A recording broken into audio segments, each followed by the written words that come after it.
Welcome to Head On here on Shaw TV, examining the issues that really matter around the Mid-Vancouver Island region. This summer, the BC Summer Games converging in Nanaimo. Nearly 4,000 athletes, coaches, and officials will be here in Nanaimo. I'm sure many of our viewers have been enjoying the Winter Olympics going on in Sochi, Russia.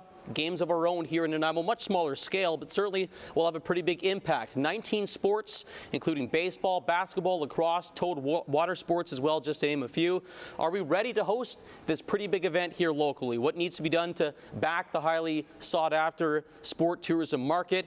And what exactly is the economic impact of an event like the BC Summer Games and other events like it? To break it down, a couple of guests to add some insight here. We have Kim Smythe, Promotions Director with the BC Summer Games. Kim, thanks for coming in. Thanks, Ian.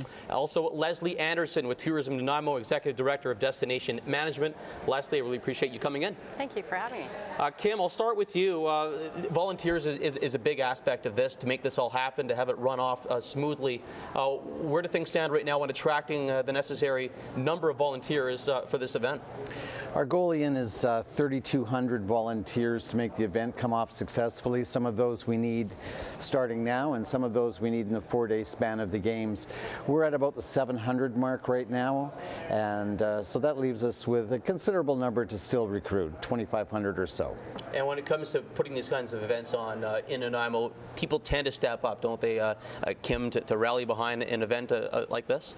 The community has never let down an event of this nature. We've received excellent support in the past. Going back to my first involvement with the Games in 2002, Nanaimo always steps up to the plate. And Nanaimo's hosted a number of events along these lines in the past 10, 15 years, right, Kim? That's right. We've had the Disability Games, we've had the Seniors Games, and we've had the BC Summer Games back in '02, as I mentioned. Prior to that, it's a little bit before my time. Lesley, from your perspective, you can't put this on without volunteers. This is an opportunity for people in Nanaimo to step up and really put a good step forward here for Nanaimo? Absolutely, and Tourism Nanaimo is trying to help to recruit volunteers. We also have volunteer applications, and it's a great way for the community to develop and get involved in a really exciting time, helping to host the families and the relatives who come to support the athletes as well. A big job, isn't it, Kim? The numbers off the top here, 3,900 is the number, I believe it is, for the athletes, coaches, and officials. You really need that proper base of volunteers to make things run smoothly. What sort of roles and volunteer opportunities are out there if people are watching this program and want to get involved? Well, it's set up almost in a sort of a pyramid effect, where we start with the board of directors, and that's about 24 people at this point in time.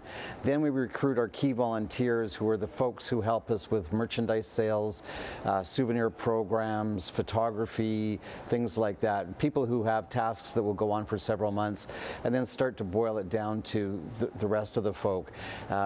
Those who are just as important as the key volunteers, because they help make sure that lunches get delivered, or parking cars is looked after, or venue arrangements are made, or that the 3,000 athletes that are attending here are well taken care of, fed, and being given places to stay.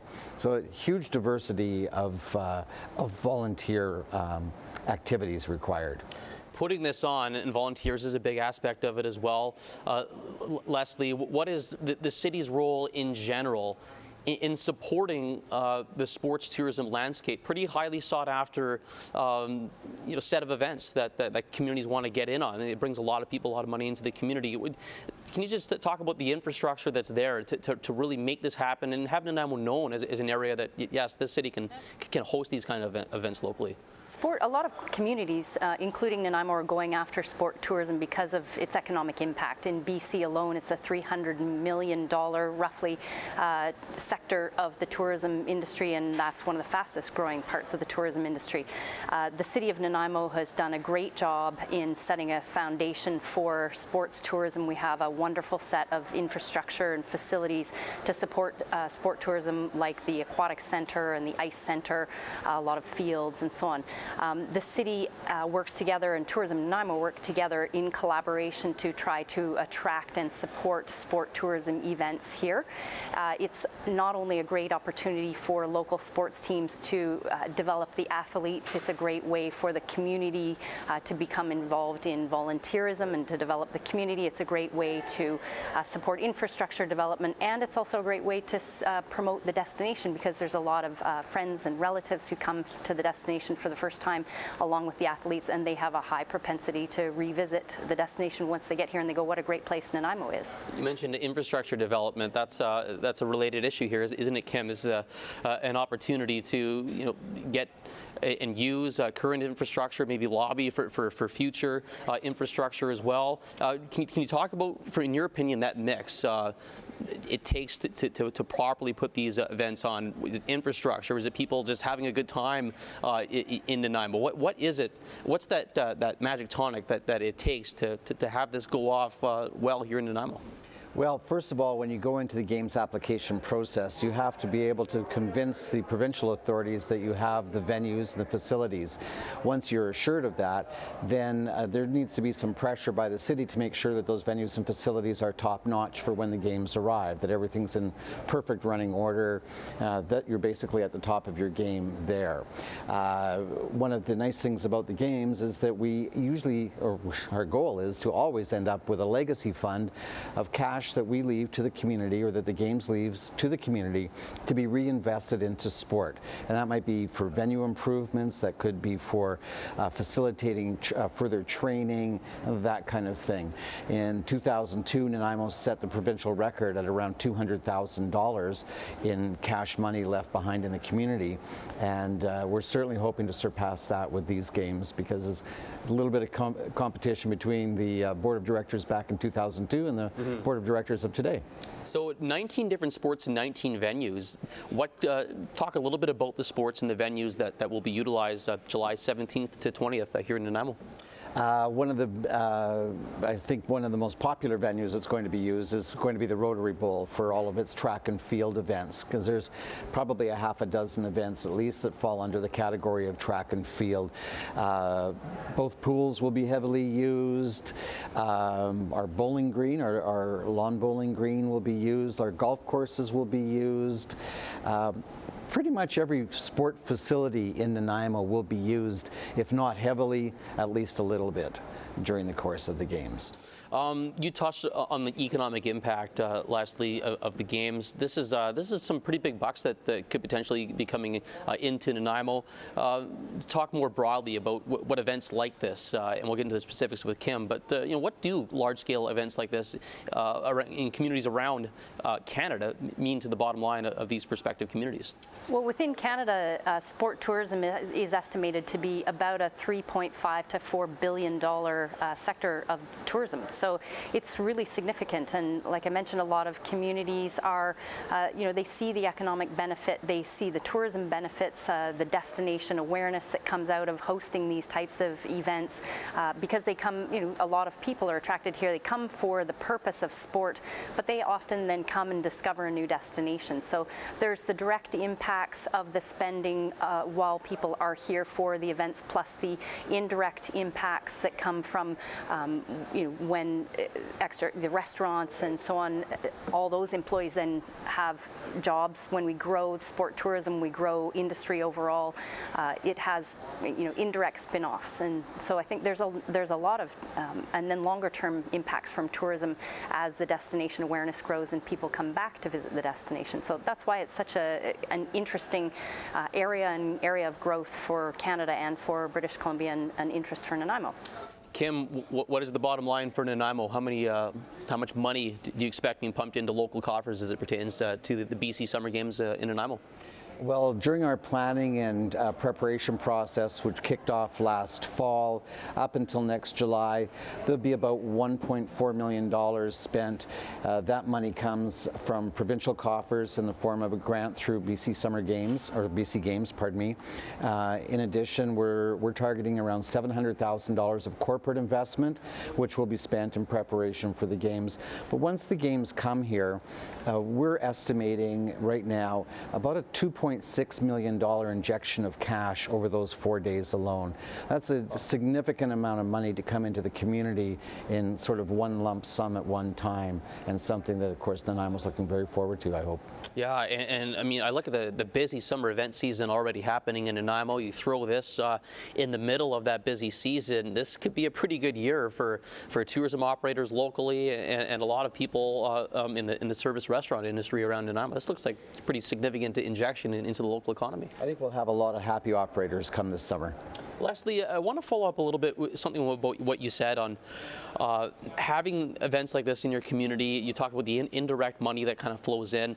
Is there a sort of a snowball effect where you host events like this, you get the good volunteer infrastructure in place, and it just becomes easier to host and easier to attract events like this in the future when you get kind of a good well-oiled machine in organizing these kinds of events? Is there anything to that at all? Yeah, I think there are a lot of communities and Nanaimo is trying to, we are part of that.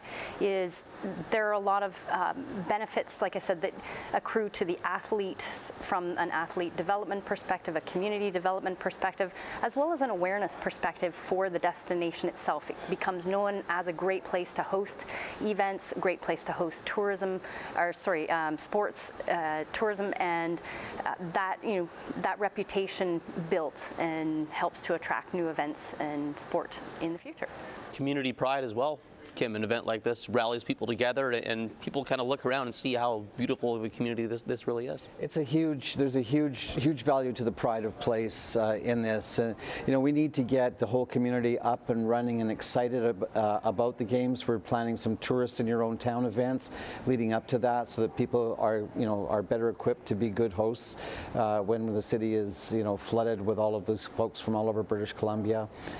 So yeah, there's a great deal of pride that goes with hosting these games, and you can see that it's visceral during the games. You can see the look on people's faces. Kim, people viewing this program and they want to get involved, they want to volunteer, how can they go about doing that? Very simply, www.bcgames.org, and you'll go onto that site. If you go on there right now, you'll see a lot about the mission, because the winter games are currently underway in Mission, but there's an easily recognizable tab there for Nanaimo, and for the summer games, click on there and immediately direct you to how to register as a volunteer. You have a choice of 20 or 24 different directorates to apply for, and then a variety of jobs in each one of those. Okay, and before we wrap up, Lesley, just to expand a little bit about Tourism Nanaimo's role connected to this event. How will you guys be supporting the BC Summer Games in Nanaimo?